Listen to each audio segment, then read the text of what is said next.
العليم من الشيطان الرجيم من همزه ونفخه ونفثه بسم الله الرحمن الرحيم قد أفلح من تزكى رب اشرح لي صدري ويسر لي أمري واحلل عقدة من لساني يفقهوا قولي سبحانك لا علم لنا إلا ما علمتنا إنك أنت العليم الحكيم وتب علينا إنك أنت التواب الرحيم۔ سورہ اعلیٰ سورہ نمبر 87 آیت نمبر 16 کی تلاوت کی گئی آپ کے سامنے میں۔ گزشتہ 4 شب قدر سے اسی آیت کریمہ کی روشنی میں تزکیہ کے بارے میں آپ کو بتلایا گیا۔ آج بھی انشاءاللہ اسی آیت کریمہ کی روشنی میں تزکیہ خود سے یعنی اپنے آپ سے تزکیہ کرنے کے سلسلے میں آپ کے سامنے میں کچھ باتیں رکھی جائیں گی۔ قرآن کریم میں اللہ سبحانہ و تعالیٰ نے ارشاد فرمایا کہ کامیابی کا دار و مدار تزکیہ پر ہے۔ جو انسان دنیا اور آخرت میں کامیاب ہونا چاہتا ہے اس کو چاہیے کہ وہ اپنا تزکیہ کر لے، اپنا محاسبہ کر لے، اپنا گریبان جھانک لے۔ اور جو آدمی تزکیہ کرے گا تو تزکیہ کا فائدہ اس کو خود پہنچے گا، کسی اور کو نہیں پہنچے گا۔ اللہ سبحانہ و تعالیٰ نے قرآن مجید میں ارشاد فرمایا وَمَن تَزَكَّىٰ فَإِنَّمَا يَتَزَكَّىٰ لِنَفْسِهِ۔ جو آدمی بھی تزکیہ کرے گا تو گویا کہ وہ اپنے لیے ہی تزکیہ کرے گا۔ اگر کوئی آدمی گناہوں سے بچنا چاہتا ہے تو اس سے اس کو بینیفٹ ملے گا، اس کو فائدہ ملے گا، کسی دوسرے کو فائدہ نہیں ملے گا۔ یا اسی طریقے سے اگر کوئی انسان گناہ کرے گا تو اس کے گناہوں کا وبال اسی کے سر پر جائے گا، کسی اور کے سر پر نہیں جائے گا۔ تو اللہ سبحانہ و تعالیٰ نے ارشاد فرمایا کہ انسان کو چاہیے کہ اپنا تزکیہ کرتا رہے، اپنا محاسبہ کرتا رہے۔ قرآن کریم کی ایک آیت میں اللہ سبحانہ و تعالیٰ نے ارشاد فرمایا یا ایھا الذین آمنوا اتقوا اللہ ولتنظر نفس ما قدمت لغد۔ اے ایمان والو اللہ سے ڈرو، ولتنظر نفس ما قدمت لغد، اور ہر ایک انسان، ہر ایک ویکتی، ہر ایک آدمی اس بات پہ غور و فکر کرے کہ کل آنے والے دن کے لیے یعنی قیامت کے لیے اس نے کیا جمع کر کے رکھا ہے۔ جب اللہ کے سامنے میں پیش ہوگا تو وہ اللہ کو کیا اپنا منہ دکھائے گا اور اللہ کو کون سا وہ اعمال پیش کرے گا کہ جس کی بنیاد پر اللہ سبحانہ و تعالیٰ اس سے راضی ہو جائے اور اس کو جنت کے اندر میں داخل کر دے۔ تو انسان کو بتلایا گیا ہے کہ اپنا محاسبہ کرو، غور و فکر کرو اور دیکھو کہ آج دن بھر میں تم نے یا پوری زندگی تم نے اللہ کے لیے کچھ کیا کہ نہیں کیا، اور آخرت کے لیے نیکیاں بٹوری کہ نہیں بٹوری آپ نے۔ اور اسی سلسلے میں یہ بھی ہے کہ انسان یہ محاسبہ کرے کہ کیا دنیا کی زندگی میں کیا کچھ کھویا یا کیا پایا۔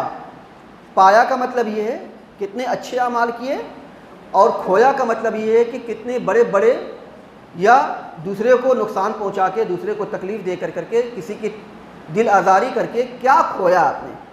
تو ہر انسان کو روزانہ غور و فکر کرنا چاہیے کہ اس نے کیا کھویا ہے اور کیا پایا ہے۔ تو اگر یہ کھویا اور پایا جانے کا لیبل اگر جس کا پلڑا زیادہ بھاری ہوگا تو وہی شخص کامیاب ہے یا ناکامیاب ہے۔ اللہ سبحانہ و تعالیٰ نے قرآن مجید میں یہ بھی ارشاد فرمایا فمن ثقلت موازینہ فاولئک هم المفلحون۔ جس کے نیکی کا پلڑا بھاری ہوگا وہ کامیاب ہوگا۔ ومن خفت موازینہ فاولئک الذین خسروا انفسهم۔ اور جس کے نیکی کا پلڑا ہلکا ہوگا اور گناہوں کا پلڑا بھاری ہوگا تو وہ گویا کہ فاولئک الذین خسروا انفسهم، تو گویا کہ وہ اپنے آپ کو خسارے میں مبتلا کرے گا، اپنے آپ کو نقصان میں اٹھائے گا۔ تو کوئی آدمی کسی کے نقصان کا یا کسی کے فائدے کا حقدار نہیں ہو سکتا ہے۔ آپ کو خود اپنے نقصان اور اپنے فائدے کا حقدار ہونا ہے، اور آپ کو اسی کا بینیفٹ یا عذاب آپ کو ملنا ہے۔ تو آپ کو بتلایا گیا گزشتہ 4 درس سے کہ کامیابی کا دار و مدار ہے تزکیہ کرنا، اور آج کی درس میں آپ کو بتلانا ہے کہ آدمی کو چاہیے کہ تزکیہ خود سے کرے۔ خود سے تزکیہ کرنے کا مطلب یہ ہے کہ آدمی کچھ ایسے گناہ کرتا ہے کہ جس سے کسی کو کوئی فائدہ یا نقصان نہیں پہنچتا۔ اگر وہ کرتا ہے تو اس کو فائدہ ملے گا یا اسی کو نقصان پہنچے گا۔ مثال کے طور پہ ایک آدمی ریاکاری کرتا ہے، شرک جو ہے شو آف جس کو ہم لوگ انگریزی میں بولتے ہیں وہ کرتا ہے، تو ریاکاری کا وبال کسی دوسرے پر نہیں جائے گا، یا کسی دوسرے سے کوئی اس سے کوئی کنیکشن نہیں ہے، بلکہ اس کی اپنی ذات سے تعلق رکھتا ہے۔ اللہ کے رسول صلی اللہ علیہ وسلم فرماتے ہیں من صلی یرائی فقد اشرکا، جس نے دکھاوے کے لیے نماز پڑھی گویا کہ اس نے شرک کیا۔ تو دکھانے کے لیے کچھ بھی عمل کر رہا ہے تو اس کا وبال اسی کے اوپر میں ہوگا، دوسرے کو اس کو کوئی نقصان نہیں پہنچنے والا۔ تو اسی وجہ سے اللہ کے رسول صلی اللہ علیہ وسلم نے فرمایا کہ اپنا محاسبہ خود سے محاسبہ کیجئے، کہیں ایسا تو نہیں ہے کہ ہم جس اعمال کو کر رہے ہیں، جو نیکی ہم کر رہے ہیں، جو خیر کا کام کر رہے ہیں، اس کے اندر میں ریاکاری ہو، دکھاوا ہے، یا دنیا کی زندگی میں کسی کو کوئی بتلانا مقصود ہو کہ دیکھو ہم یہ عمل کر رہے ہیں۔ اللہ کے رسول صلی اللہ علیہ وسلم کے سامنے میں ایک عورت نے اپنے باپ کا تذکرہ کیا کہ میرا باپ بہت نیکی کرتا تھا، غریبوں مسکینوں کو کھانا کھلاتا تھا، ضرورت مندوں کی ضرورت پوری کیا کرتا تھا، تو کیا اے اللہ کے رسول صلی اللہ علیہ وسلم اس کو اجر ملے گا، ثواب ملے گا؟ اللہ کے نبی صلی اللہ علیہ وسلم نے ارشاد فرمایا کہ تیرے باپ نے جس مقصد سے لوگوں کو کھلایا تھا، جس مقصد سے ضرورت مندوں کی ضرورت پوری کی تھی، وہ مقصد تو تیرے باپ کا پورا ہو گیا۔ تیرے باپ کا مقصد یہ تھا کہ تیرے باپ کو لوگ سخی کہیں، فیاض کہیں، دیالو کہیں، رحم دل کہیں، اور یہ کہیں کہ کتنا خرچ کرنے والا ہے۔ دنیا کی زندگی میں اس کو اس کا حصہ مل گیا ہے، اب آخرت میں اس کو کوئی حصہ نہیں ملنے والا۔ تو یہاں بتلانا یہ مقصود ہے کہ آپ کوئی سا بھی عمل کیجئے تو اس میں دو باتیں پائی جانی چاہیے۔ ایک تو یہ کہ اس عمل کا بدلہ صرف اور صرف اللہ سبحانہ و تعالیٰ دینے والے ہیں اور کوئی دینے والا نہیں ہے، اور دوسرا یہ کہ یہ عمل جو ہم کر رہے ہیں صرف اور صرف اللہ کی رضا کے لیے اور اس کی خوشنودی کے لیے کر رہے ہیں۔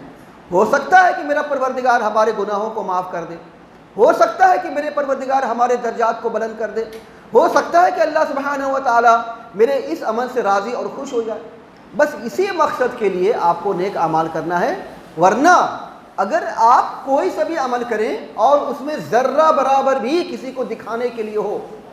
کسی کو اس میں شامل کرنا ہو، کسی کی رضامندی شامل کرنا ہو، کسی کی خوشنودی شامل کرنا ہو، یا دنیاوی کوئی فائدہ بٹورنا ہو، یا دنیاوی کوئی لالچ ہو، تو معاف کیجئے وہ آپ دنیا کے لالچ کے لیے کر رہے ہیں، ورنہ آخرت کے لیے آپ نہیں کر رہے ہیں۔ اللہ کے رسول صلی اللہ علیہ وسلم کی حدیث ہے انما الاعمال بالنیات، اعمال کا دار و مدار نیتوں پر ہے۔ کون انسان کس نیت سے کر رہا ہے وہ نیت اللہ سبحانہ و تعالیٰ جانتے ہیں، اور کوئی نہیں جانتا، کوئی نہیں جانتا کہ اگر وہ نماز پڑھ رہا ہے کسی کو دکھانے کے لیے پڑھ رہا ہے، یا کسی کو یا اللہ سبحانہ و تعالیٰ کو خوش کرنے کے لیے، راضی کرنے کے لیے کر رہا ہے، وہ جانتا ہے اور اللہ سبحانہ و تعالیٰ جانتے ہیں۔ اور اسی حدیث کے اندر میں اللہ کے رسول صلی اللہ علیہ وسلم فرماتے ہیں فمن کانت ہجرتہ الی اللہ ورسولہ، جو ہجرت کرتا ہے اللہ کے لیے اور اللہ کے رسول کے لیے، فہجرتہ الی اللہ ورسولہ، تو اس کی ہجرت اللہ اور اس کے رسول کے لیے مانی جائے گی۔ کیا مطلب ہوا اس کا؟ اس کا مطلب یہ ہے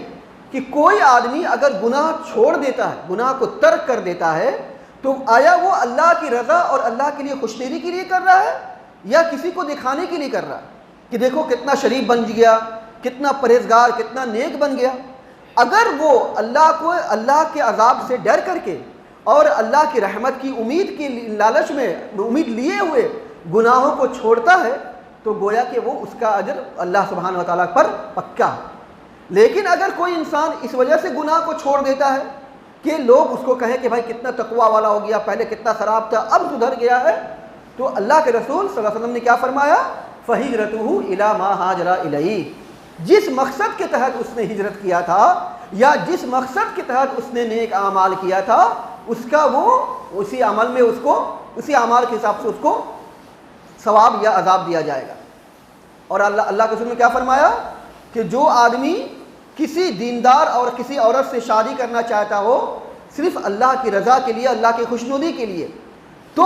اس کی جو ہے اس کا نکاح اسی کے لیے مانا جائے گا۔ لیکن اگر کوئی آدمی کسی عورت کو یا کسی خاتون کو اسلام کے اندر میں داخل کرتا ہے صرف اس بنیاد پہ کہ اس کو مسلمان بنا کر کے ہم اسے نکاح کر لیں گے، اس میں اس کا کوئی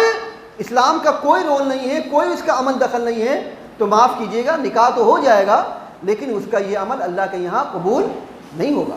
اس لیے کہ اس نے اس سے نکاح کیا ہے۔ کس لیے اس کو اسلام میں داخل کیا؟ کس لیے؟ تاکہ اس سے نکاح کریں، صرف نکاح کے مقصد کے تحت اس کو اسلام کے اندر میں داخل کیا ہے، ورنہ اس کے اور کوئی چاہت نہیں تھی۔ تو اسی پر اور سارے اعمال کو، سارے خیر و بھلائی کو آپ قیاس کر لیجئے، اور قیاس کر کے اندازہ لگا لیجئے کہ آپ جو بھی اعمال کریں گے وہ اپنے لیے کریں گے، اللہ کی رضا اور اللہ کی خوشنودی کے لیے کریں گے۔ اسی طریقے سے انسان کو چاہیے کہ کسی کی غیبت نہ کرے، کسی کی شکوہ شکایت نہ کرے، کسی کی چغلی نہ کرے، اس لیے کہ اگر آپ کسی کی غیبت کرتے ہیں تو کسی کو نقصان پہنچنے والا نہیں ہے، آپ خود اپنے آپ کو نقصان پہنچا رہے ہیں۔ اللہ سبحانہ و تعالیٰ نے کیا ارشاد فرمایا؟ اللہ سبحانہ و تعالیٰ نے ارشاد فرمایا کہ جو اپنے کسی بھائی کی غیبت کرتا ہے تو گویا کہ اپنے مرے ہوئے بھائی کا گوشت کھاتا ہے، اپنے مرے ہوئے بھائی کا گوشت کھاتا ہے جو شخص کسی کی غیبت کرتا ہے۔ تو اسلام ہمیں اور آپ کو، یا اسلام اپنے ماننے والے کو اس بات کی تعلیم دیتا ہے کہ آپ ایک مکمل پارسا بن کر کے رہو، آپ کے اندر میں ایک تزکیہ ہونا چاہیے، ایک تقوی پرہیزگاری ہونی چاہیے۔ یہ گناہ اگر آپ کر لیتے ہو تو اس گناہ کا وبال آپ کے اوپر میں جائے گا، کسی اور پر نہیں جائے گا۔ تو کہا گیا ہے کہ تزکیہ آپ خود سے کرو، اپنے آپ کو اپنے سے تزکیہ کرو، دیکھو کون سا عمل اچھا ہے، کون سا عمل برا ہے، کس کام کو کرنے سے ہمیں فائدہ ملے گا، ثواب ملے گا، اور کس کام کو کرنے سے ہمیں الٹا عذاب ملے گا۔ یا مثال کے طور پہ اللہ سبحانہ و تعالیٰ نے قرآن مجید میں ارشاد فرمایا کہ مومنوں کو حکم دیتے ہوئے کہا گیا ہے کہ مومنوں کو چاہیے کہ اپنی نگاہوں کو نیچے رکھیں، جب بھی کسی عورت کی طرف نگاہ جائے تو اپنی نگاہوں کو نیچی کر لے۔ اب اگر کوئی بندہ بار بار اپنی نگاہ کو اٹھا کر کے ادھر ادھر تان جھانک کرتا ہے تو اس کے گناہ کا وبال کسی دوسرے پر نہیں جائے گا، وہ کر رہا ہے تو اپنے لیے کر رہا ہے، اپنا نقصان اٹھائے گا، اس سے کیا دوسرے کو نقصان پہنچ سکتا ہے؟ تو لیکن اگر قرآن کریم کی اس آیت پر عمل کرتا ہے اور اپنی نگاہوں کو نیچی کر لیتا ہے تو اس کا فائدہ اس کو ملے گا، اس کا فائدہ اسی کو ملے گا۔ تو یہ ساری چیزیں ہیں کہ جن کے تعلق سے اسلام نے ہماری اور آپ کی رہنمائی فرمائی کہ آپ ایسے اعمال کہ جس کے عذاب اور جس کے ثواب کا تعلق کسی دوسرے سے نہیں ہے، آپ کی اپنی ذات سے ہے، اس لیے اس بات کی طرف زیادہ دھیان دیجیے، زیادہ توجہ دیجیے۔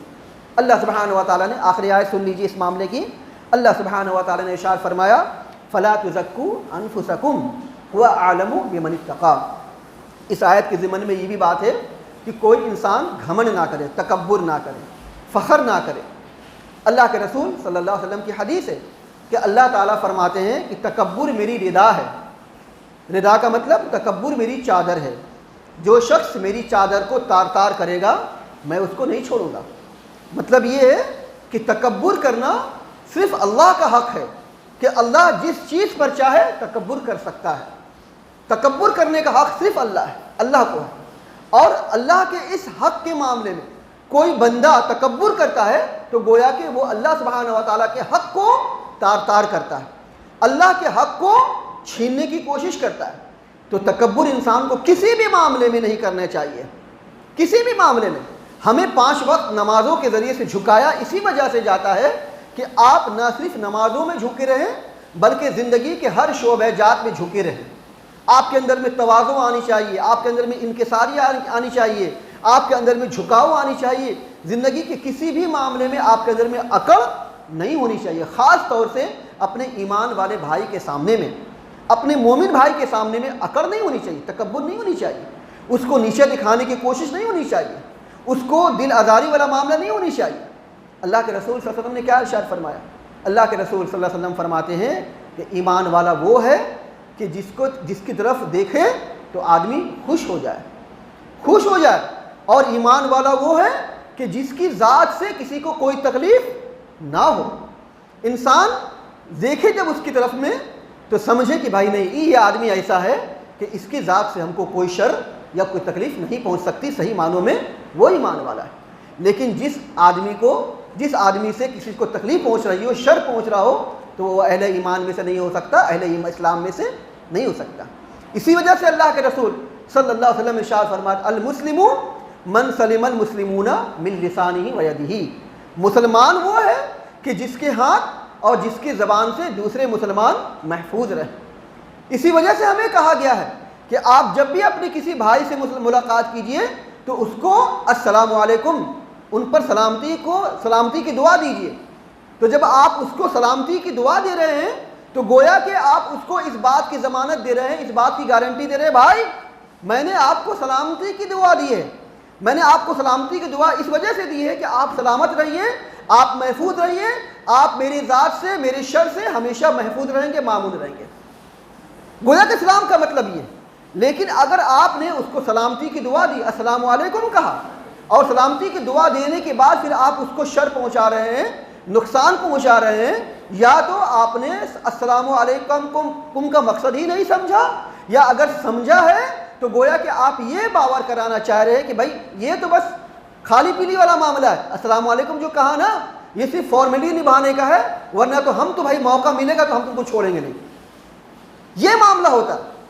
تو اہل اسلام کا یہ کام نہیں، مسلمان کا کام یہ نہیں، مسلمان کا کام یہ ہے، اللہ کے رسول صلی اللہ علیہ وسلم کی حدیث ہے، جب کوئی دوسرا مسلمان اس کو دیکھے تو اس سے دیکھ کے خوش ہو جائے، اور یہ ہو کہ بھائی نہیں ہمیں اس کی ذات سے کوئی تکلیف نہیں پہنچ سکتی۔ اور بھی بہت ساری مثالیں ہیں، بہت ساری باتیں ہیں۔ تو ہمیں چاہیے کہ ہم اپنا تزکیہ خود سے کریں، اپنے آپ سے تزکیہ کریں، تکبر، گھمنڈ، فخر، کسی دوسرے کو نیچا دکھانا، کسی دوسرے کو جھکانا،